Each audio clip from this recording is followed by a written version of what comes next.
தமிழ் மொழி. முன் தோன்றிய தொன்மொழி கவிஞர் போற்றும் அடைமொழி. செங்கோல் என்ற மொழி சங்கம் வளர்த்த மொழி. சங்கன முழங்கும் மொழி கொஞ்சம் இலக்கணமும் கெஞ்சும் இலக்கியமும் கொஞ்சி பேசும் இயல்பு மொழி நம் தாய்மொழியாகிய தமிழ் மொழி. கருத்தோடு என் கரம் சேர்ந்து ஒவ்வொரு நாளும் நடந்திடுவேன்.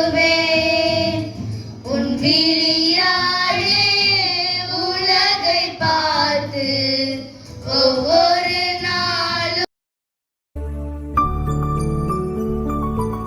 விழுந்து கிடந்தால் சிலந்தியும் நம்மை சிறைப்பிடிக்கும், எழுந்து நடந்தால் எரிமலையும் நமக்கு வழி கொடுக்கும் என்று தன்னம்பிக்கை என்னும் நெருப்பு பொறியை தன்னுள் தாக்கி எண்ணியதை எண்ணியவாறு முடிக்கும் ஆற்றல் கொண்ட நமது பள்ளியின் முதல்வர் அருட்சகோதரி மெர்சி மாக்லெட் அவர்களை வருக வருக என வரவேற்கிறேன்.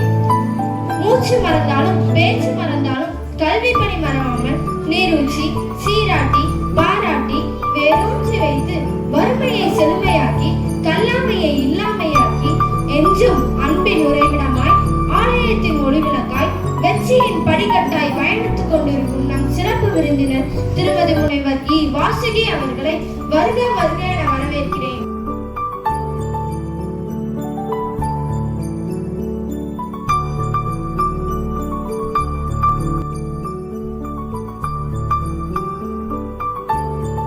சிலர் சாதிக்கிறார்கள், ஆனால் சிலரே தலைமுறைகள் போற்றும் வரலாறாக மாறுகிறார்கள். அத்தகைய உயர்ந்த வாழ்க்கையை வாழ்ந்த ஒரு மனிதருக்கு இசையால் செலுத்தப்படும் மரியாதை இது.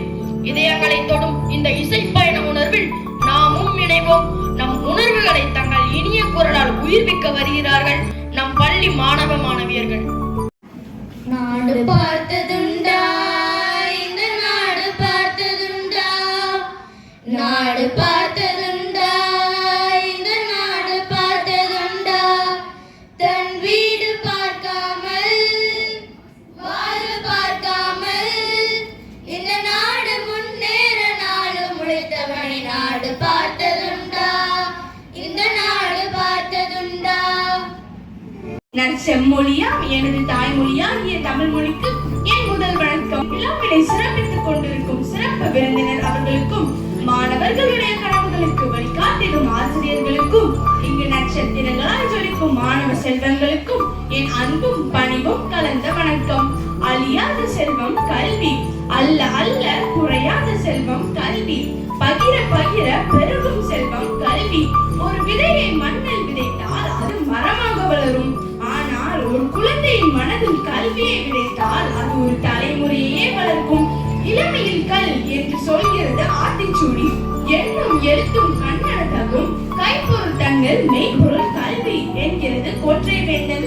வெள்ளத்தால் அழியாது வெண்கடலில் வேகாது வேந்தனாலும் கொள்ளத்தான் இயலாது என்கிறது விவேக சிந்தாமணி. உலகம் ஒன்றை அமைப்பேன், அதில் நல்ல புத்தகங்களை சேமித்துக் கொண்டே இருப்பேன். தினந்தோறும் குறைந்தது 1 மணி நேரமாவது புத்தகங்களை வாசிப்பேன்.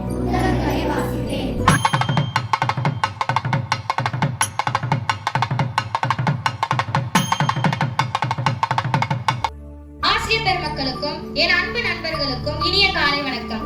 கேள்வியோடு தொடங்க போறேன். ஒரு மாணவன்கிட்ட 2 பொருள் கொடுத்தாங்க. ஒன்னு கைபேசி, இன்னொன்னு கரும்பலகை. இதுல நீ எதுல படிக்க விரும்புறேன்னு கேட்டாங்க. அவன் ஒரு நிமிஷம் கூட யோசிக்காம நான் கைபேசியில தான் படிப்பேன்னு சொன்னான். இதே கேள்விய அவனுடைய தாத்தா கிட்ட கேட்டாங்க. அவர் சிரிச்சுக்கிட்டே எங்களுக்கோ கரும்பலகையே கிடைக்கல, தரையில் எழுதிதான் படிச்சோன்னு சொன்னாரு. இப்போது ஒரு கேள்வி, படிக்கும் கருவி மாறிவிட்டதால் கல்வி வளர்ச்சி அடைந்து விட்டதா, அல்லது கருவிகள் மாறினாலும் கல்வியின் தரம் அதே இடத்தில் தான் இருக்கின்றதா? இந்த கேள்விக்கு தான் இன்று நம்முடைய பட்டிமன்றம் விடை தேட போகுது.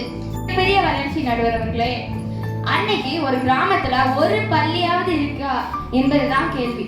ஆனா இன்னைக்கு ஒரு கிராமத்துல அரசு பள்ளி, மேல்நிலை பள்ளி, உயர்நிலை பள்ளி, தனியார் பள்ளி என பல வாய்ப்புகள் குவிந்து கிடக்கின்றன. ஒரு கேள்வி கேட்கிறேன். அன்னைக்கு ஒரு மாணவன் பள்ளிக்கு செல்லணும்னா 2 கிலோமீட்டர் நடந்தே சென்றான். ஆனா இன்னைக்கு ஒரு மாணவன் பள்ளிக்கு செல்லணும்னா பேருந்திலும் காரிலும் செல்கிறான். இதனால் அவன் அறிவு தானாகவே வளர்ந்து விடுமா? இல்லை அல்லவா? அதைத்தான் நானும் சொல்ல வருகிறேன். அன்னைக்கு கரும்பலகை இருந்தது, இன்னைக்கு ஸ்மார்ட் போர்டு உள்ளது. அன்னைக்கு ஒரு புத்தகம் இருந்தது, இன்னைக்கு 1000 PDF இருக்கு. அன்னைக்கு ஒரு ஆசிரியர் இருந்தார், இன்னைக்கு இணையதளத்தில் 1000 வீடியோக்கள் இருக்கின்றன. ஆனா மாணவர்கள் புரிஞ்சு கற்கிறார்களா என்பதுதான் என் கேள்வி.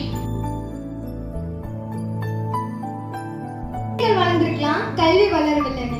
நடுவர்களே, நான் உங்கள்கிட்ட ஒரு சிறிய கேள்வி கேட்கணும். ஒரு வீட்டுல தண்ணி இல்ல, மின்சாரம் இல்ல, புத்தகம் இல்ல, ஏன் ஆசிரியர் கூட இல்ல. இப்படி இருந்தது அந்த காலம். ஆனா இன்னைக்கு எல்லா வசதிகளும் இருக்குது. அப்ப ஏன் இந்த கல்வியின் பகுதியை எடுத்துக்கொள்ளக்கூடாது? சொல்லுங்க நடுவர்களே. கல்வி இன்று எல்லாரையும் சென்றடைக்குது, அதுவே வளர்ச்சின்னு சொன்னாங்க. அதுல நானும் ஒரு பகுதியை வச்சுக்கொள்றேன். ஆனா சென்றடைவது மட்டும் போதுமா? சென்றடைவது சரியான கல்வியாக இருக்க வேண்டும். அதான் என்னுடைய வாதம். ஒரு சிறிய உதாரணம் சொல்றேன். ஒரு மரத்துக்கு தினசரி